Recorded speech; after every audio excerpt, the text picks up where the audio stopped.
সমাজ বিরোধী ওই দিন কেউ যদি ঢিল ছড়ে আমরা তাকে রসগোল্লা করতে পারি না, আমাদের চারটে ছেলে এই আইসির হাতে। আর টিএমসির কাটাউট থেকে পতাকা হাজার হাজার, তখন তো অভিযোগ হচ্ছে। আমি শুধু এইটুকু বলবো, 21 সালে কি খেয়েছো ভুলে যাও, তবে মাংস ভাত খেয়েছো ভুলে যাও। তাহলে 26 সাল এই নওশাদকে বলবো একটু শান্তমাতা চলবে, বেশি নাচানাচি না করাটাই ভালো। এবং আইসিএফের সমাজ বিরোধী ওই দিন যে পরিকল্পিতভাবে করে গণ্ডগোল করেছে, প্রথমে আমাদের লোকের মারে, তারপর আমাদের লোক প্রতিরোধ করে। কেউ যদি ঢিল ছড়ে আমরা তাকে তো রসগোল্লা ছুটতে পারি না। স্বাভাবিক কারণে এখানে আমাদের প্রায় 3-4 জন ইনজিওর হয়েছে, তারা এখন প্রত্যেকে হসপিটালে ভর্তি। আমাদের কথা হলো যে রাকেশকে যদি আটক করেছে, ওইদুলকে অবিলম্বে অ্যারেস্ট করতে হবে, না হলে আন্দোলন হবে। খুব পরিষ্কার কথা, খোলাখুলি কথা, এটাই হচ্ছে আমাদের দাবি। কিন্তু যেভাবে বিধানসভা ভোটের আগে একের পর এক যেভাবে অশান্তির ঘটনা ঘটছে ভাঙড়ে, কি বলবেন এটা নিয়ে? চারিদিকে বোমাবাজি। দেখুন, প্রতিটা ক্ষেত্রে এই যে বোমাবাজি, প্রতিটা ক্ষেত্রে যে গন্ডগোল ভাঙড়ে হচ্ছে, তার নায়ক হচ্ছে কি নওশাদ। তার ইন্ধনে এখানে তার কিছু সমাজ বিরোধী আছে, তারা এই ঘটনাগুলো ঘটাচ্ছে। আপনি অন্য কোনো বিধানসভায়, তো আমার নিজের বিধানসভা রয়েছে, সেখানে তো আমরা দেখছি সেখানে তো কিছু হচ্ছে না।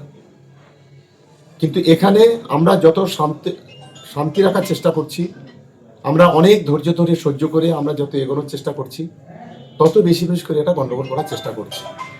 আমরা যদি একটু পিছনে যাই, আমরা একটু দেখব এই ভাঙড়ে আমাদের 4-4টে ছেলে খুন হয়েছে এই আইসিএফের হাতে। আমাদের 20-21 জন ছেলে পঙ্গু হয়ে গেছে এই আইসিএফের হাতে। আমাদের প্রায় 200-300 কর্মী, যাদের কাছ থেকে কোটি কোটি টাকা নেওয়া হয়েছে, লাখ লাখ জরিমানা করা হয়েছে, তাদের কোথাও জমি বন্ধ করা হয়েছে, কোথাও দোকান বন্ধ করা হয়েছে, ভয়ঙ্কর অরাজকতা চালানো হয়েছে এখানে। তারপরেও আমরা ধৈর্য ধরে মাথা ঠান্ডা করে এগোনোর চেষ্টা করছি। কিন্তু আমরা লক্ষ্য করছি যে এখানে এই নোংরা খেলা যেটা আইএসএফ করতে চাইছে, এটা অবিলম্বে বন্ধ হওয়া উচিত বলে আমি অন্তত মনে করি। গত কয়েকদিন আগেও আপনাদের ভাঙড় চকমরিচায় আপনাদের বিরুদ্ধে অভিযোগ উঠেছিল যে টিএমসিরা আইএসএফ এর পতাকা ছেড়ে দিয়েছে, গন্ডগোল হওয়ার চান্স হচ্ছিল। শোনো, টিএমসির তো আইএসএফের একটা পতাকা ছিঁড়ছে, আর টিএমসির কাটআউট থেকে পতাকা হাজার হাজার ছিঁড়ছে, তখন তো অভিযোগ উঠছে না। আসলে নিরপেক্ষতার কিছু প্রশ্ন আছে।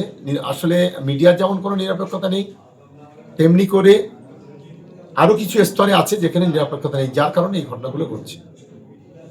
আমাদের মূল কথা হলো যে ওই দলের মতো এই সমাজ বিরোধীকে অবিলম্বে গ্রেপ্তার করতে হবে, এটাই হচ্ছে আমাদের মূল দাবি। নওশাদ সিদ্দিকী দাবি করছে যে ভাঙড়ে তাকে তৃণমূল কেন, শওকত মোল্লা কেউ রুখতে পারবে না, এটা নিয়ে কি বলবেন?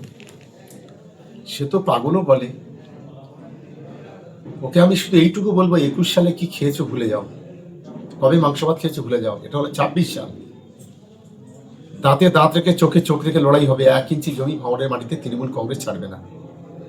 মিথ্যা কথা গুলিয়ে ওড়ানো, মিথ্যা কথা বলে মানুষকে বোকা বানানোর দিন শেষ। এই মেশিনটা অনেকটা বিকল হয়ে গেছে। মিথ্যা কথা বলে মানুষকে বিভ্রান্ত করা, মুসলমান সমাজের আবেগ নিয়ে ছিনিমিনি খেলা করা, মিথ্যা প্রতিশ্রুতি দিয়ে মানুষের কাছে ভোট নেওয়া, সেই দিনটা শেষ।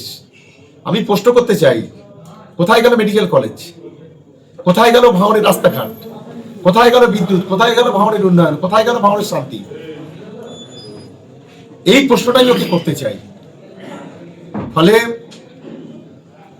যতই নাচানাচি করুক, আমি বলবো যে একটু নাচানাচি একটু কম করে করো।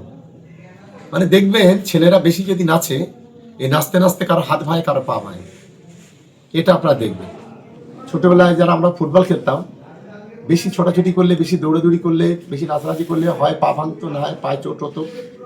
তা আমি নওশাদকে বলবো একটু শান্ত মাথায় চলুন, বেশি নাচানাচি না করাটাই ভালো, একটু শান্ত মাথায় চলাটা মনে হয় ভালো। দীর্ঘদিনের দাবি ছিল দাদা এই রাস্তাটা নিয়ে, যে রাস্তার আজকে আপনি উদ্বোধন করলেন এখান থেকে কাজের, কি বলবেন এটা নিয়ে? দেখুন, শুধু এই রাস্তা নয়, ভাঙড়ে গত 23 সালের পর থেকে 25 সাল, 2 বছরে, আজকে 26 চলছে, প্রায় কম বেশি 100 কোটি টাকার বেশি কাজ আমরা করেছি। আবার নতুন করে 65খানা রাস্তা, যার অ্যামাউন্ট প্রায় 100 কোটি টাকা ফের আমরা নতুন করে অনুমোদন করেছি। এবং এই আজকের যে রাস্তা, এই রাস্তার দাবি ছিল দীর্ঘদিনের, এটা তালিম মোল্লার মোড় থেকে আমাদের বিবিরাই ব্রিজ পর্যন্ত, সেই রাস্তা দিদির অনুপ্রেরণায়, অভিষেক বন্দ্যোপাধ্যায়ের সহযোগিতায় সেই রাস্তা আমরা উদ্বোধন করে ভাঙড়ের জাউলগাছি এবং নারায়ণ এবং প্যানগঞ্জের মানুষের মুখে আমরা হাসি ফোটাতে পেরেছি। এর জন্য দিদিকে এবং অভিষেক বন্দ্যোপাধ্যায়কে আমি কৃতজ্ঞতা ধন্যবাদ জানাই।